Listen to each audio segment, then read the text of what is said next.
And then Kia. Oh, hey there. Didn't see you come in. So, my bad. Me and Mr. Mask just reading a little bit of Yankees before we get this SNOW-CEMBER Manga Haul started. So, what's up, y'all? Your boy Robert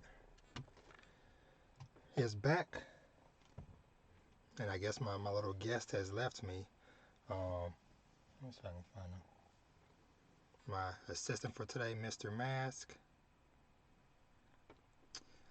Got some new manga to show for you that I've picked up over the last couple of months. I know it's been a couple of months since the last time I've done one of these manga hauls. There you go, buddy. Yeah. Freedom. Thank you. So, hope everybody out there is doing awesome, has had an awesome holiday. Hope y'all have gotten a bunch of manga and stuff yourselves. So, just want to show y'all some pretty cool stuff that I got the last couple of months. Like I said, it's not gonna be like the biggest haul in the world, but a nice mixture of some continuing series I'm reading, as well as some new stuff as well. So let's go ahead and just jump right into it. So some of this stuff y'all have already seen me do some reviews for or talk about on the podcast, but I have not shown it off in a haul video. So let's see, who do I want to start off with first? Let's start off with Young Ladies Don't Play Fighting Games. Now, this was a very fun read. The second volume of this actually just came out a couple weeks ago. I just haven't had the chance to pick it up yet. But basically, this one follows some young ladies in a prestigious kind of boarding school to where they're being trained to learn how to be proper young ladies.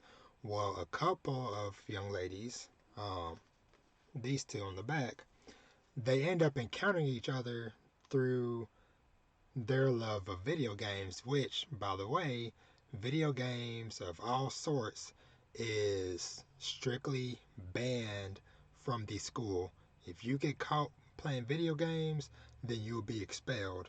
But these girls have such a strong love for video games that they are willing to go above and beyond, and maybe even jump through some windows to get what they need. But yeah, it's very awesome series, or very awesome volume, so check it out. So next up, Kiruru Kill Me. Now this one, let's see, read the synopsis of this one. So, Al Nemo has made it. He's brilliant, good looking, and the heir to a gigantic pharmaceutical empire. The only thing missing in his life is love, of course. And he's fallen head over heels for a beautiful woman named Akumi Kiruru. There's just one problem. Kiruru is a professional assassin, and desperate to see her again, Nemo puts a risky plan into action. To reunite with Kiruru, he puts a hit on himself. So yeah, so this is about a guy who falls in love with an assassin, and he puts hits on himself so that she'll keep coming back. I haven't had a chance to fully read that one yet, but I'm looking forward to getting to it. Now, this is one I have read. It's called Frieren Beyond Journey's End. And basically, the story mainly follows this character here, Frieren. Her and these other characters, they're part of a heroes party. And it basically follows her journey in the aftermath of them being the heroes and saving the world. So, they've already defeated the big bad, and now normal life. Only thing is that Frieren, with her being an elf, her perception of time and life is completely different from some of her other party and crewmates and stuff, to where 10 to 50 years to her is like 5 days to us, so to speak. And so this kind of just follows her journey of dealing with, you know, friends and other people in the world passing, coming and going. Because, of course, her being an elf, she lives for thousands of years. So, things that might seem big and important to her friends, she finds as trivial. For example, like, oh, there was this big festival or some type of event that happens, maybe like a comet or something, once every 50 years. Well, her friends really wanted her to go see it, but she was like, eh, I ain't tripping. I'll catch it in the next 50 years. We'll just meet up again in 50 years. But of course, her human friends are like, we might not be here in 50 years. So yeah, so that one's really cool. Let's see. The next ones I bought, I went ahead and I picked up Omnibus 3 and 4 for I Am a Hero. Now, y'all know I already talked about Volume 1, or I did a video on Volume 1 on Omnibus 1 a while back. Really enjoyed it. I've been working my way through Omnibus 2, and I saw these out in the wild and decided to get them because, some of this stuff, some series you don't necessarily see on the shelves that often, so went ahead and picked it up while I could. So, another favorite of mine that I've also already read is Karate Survivor in Another World Volume 2. Now, just a reminder, this is the series about it's an isekai about a guy who gets reincarnated into a fantasy world, but the only skill that he gets is karate, which I believe, if I remember correctly, karate was a skill that he knew in his previous life, and so that was the only thing he got to carry over. He doesn't get no OP magic or nothing or whatever, so he's fighting all these beasts and different people with just fists and feet. So pretty fun series. I really enjoy it. Another series, and this is one, I picked up volumes 2 and 3 of Call of the Night. I already read volume 2. Good ways through volume 3. Still enjoying it. Vampire manga. And exciting news, in case if y'all didn't hear the news already, they announced that they are doing an anime for Call of the Night. So I'm very much looking forward to checking that out because that's supposed to be dropping sometime next year in 2022. Now, this next one, and I'm gonna say shout out to the homie Gemini Manga for putting me on this because this is a manga series. It's a little bit older, but any videos or impressions that I've seen of this is many years old, and the only person that I know that's still active, relatively speaking, like I said, is the homie Gemini Manga. Go check out his channel. But that is Saturn Apartments, and I got volumes 1 and volume 2. Now, this series, I'll just read the synopsis of this. So, far in the future, humankind has evacuated Earth in order to preserve it. Humans now reside on a gigantic structure that forms a ring around the Earth, 35 kilometers up in the sky. The society of the ring is highly stratified, as basically, the elite status people live on the top of the ring, middle class in the middle, lower class bottom, so on and so forth. The story follows this young kid named Mitsu, who is the lowly son of a window washer, just graduated junior high, and when his father disappears and is assumed dead, Mitsu must take on his father's occupation. As he struggles with his transition to working life, Mitsu's job treats him to an outsider's view into the living room dioramas of these Saturn apartments.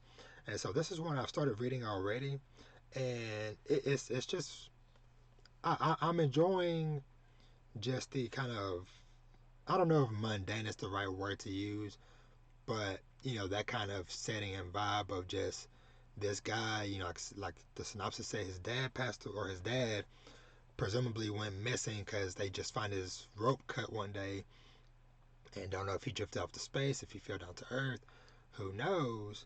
But yeah, this guy, and this is if you thought people window washing skyscrapers was insane. Imagine doing that on a structure that is circling the earth. Yeah, so, but yeah, so very excited to finally have my hands on that one. Let's see. Next up, NO5. Now, I still don't know if it's pronounced No 5 or number 5. I don't know. But NO5. This one I know is like a sci-fi series, and I know this is also like a little bit of a older series. That I think this maybe started like around like the early 2000s, and Viz has been doing these really nice looking uh new editions of the manga and stuff. Let me see if I can find a synopsis for this one, because I know there's not one on the back. No. Let's see if I can find it real quick. Okay, so the synopsis of this one is in a world where most of the earth has become a harsh desert, the Rainbow Council of the Peace Corps has a growing crisis on its hands. NO5, one member of a team of super-powered global security guardians and a top marksman, has gone rogue. Now the other guardians have to hunt down NO5 and his mysterious companion, Matryoshka. I might have butchered that. But why did NO5 turn against the council, and what will it mean for the future of the world? So yeah, so excited to read this one. And honestly, that's my first time ever reading the synopsis. As long as I've been wanting to read the series, that's the first time I've ever read that. So I had no clue about that until just now. So definitely looking forward to checking that out. And shout out to my friend Crystal from the Kame House podcast, because I know she's read a volume or two of it and she's really enjoyed it. So, also, her recommendation as well. So of course, actually, no, I'll go ahead and do it this one. Of course, we're continuing our journey with 20th Century Boys, and this is Perfect Edition 7. So, the collection continues with that one. And let's see. And of course, going hand in hand, another series that I first started my collection with, I got Villain Saga, Book 9. I was hoping to go ahead and finish up collecting all the rest of them, but 12 was sold out at the stores I went to recently, and so was 10. So, because I was trying to scoop those things up, because Barnes and Nobles had that sale recently on hardcover edition, so I scooped up a few things then. So let's see. Next up, Kaiju number 8, Volume 1. Now, those of y'all that listen to my podcast, Danny's Talk podcast, y'all know I talk about this series all the time. But for anybody that might be watching this that don't know what is up with Kaiju number 8, this is a series that is currently running in Weekly Shonen Jump. New chapters come out every Sunday. Read free on the app or on the website. But basically with Kaiju number 8, and just giving just a super general synopsis of this one, it follows a character named Kafka, who he wanted to be part of the I can't remember, basically the Kaiju fighting force. He was wanting to basically grow up to be part of of basically the Kaiju fighting squad, but he failed out on that opportunity, and so he's been living his life as basically a cleaner. He's part of a crew of people that go in and clean up the city after a big Kaiju battle. But things happen, and he ends up gaining the ability to turn into Kaiju number 8. And I'm gonna kind of leave it at that. But it's a really dope series. Man, just look at that cover. It just looks so nice. But because even though I'm already caught up with it, I read it weekly on the app. I had to pick this up to show support, because new series gotta support it. So, and the last one that I picked up, I got these, and these are ones I've been wanting to get for a while because of these freaking beautiful looking covers. Fist of the North Star, Volume 1 and Volume 2. Now, man, look at these. These covers look so freaking nice. But Fist of the North Star, this is an older series. I think maybe even dates before I was born. But funny enough, this is a series I've never read or watched. Being in this community long enough, there are just certain series you just absorb through osmosis, just being around people, hearing conversations and stuff. But I'm excited to finally give it a shot and just to see what it's all about myself. I know of course there's lots of brutal violence as seen on that page, but yeah, but very happy to finally have these in my collection. And yeah, that's pretty much it. Like I said, for the month, and like I said, just to do another rundown again: Fist of the North Star volumes 1 and 2, Villain Saga book 9, Kaiju number 8 volume 1, 20th Century Boys Perfect Edition 7, NO5 volume 1, Saturn Apartments 1 and 2, and all the other beautiful manga I got as well. So, but yeah, I'm not gonna go through all those because it's silly. Because they can just rewind the video.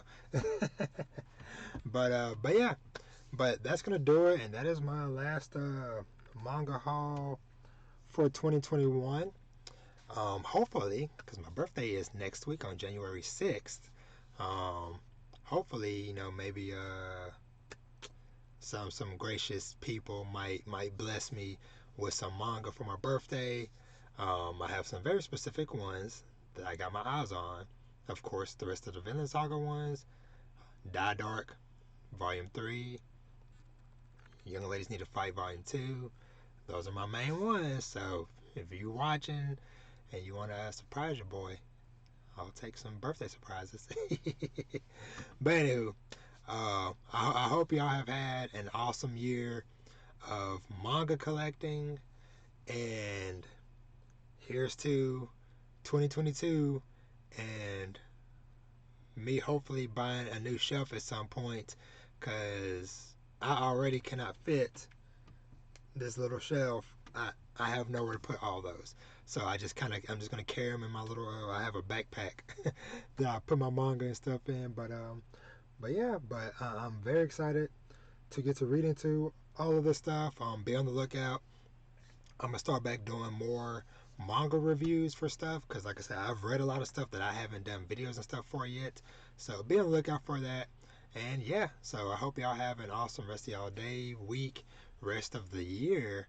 And I'll see y'all in the new year with some more manga. Peace and happy holidays.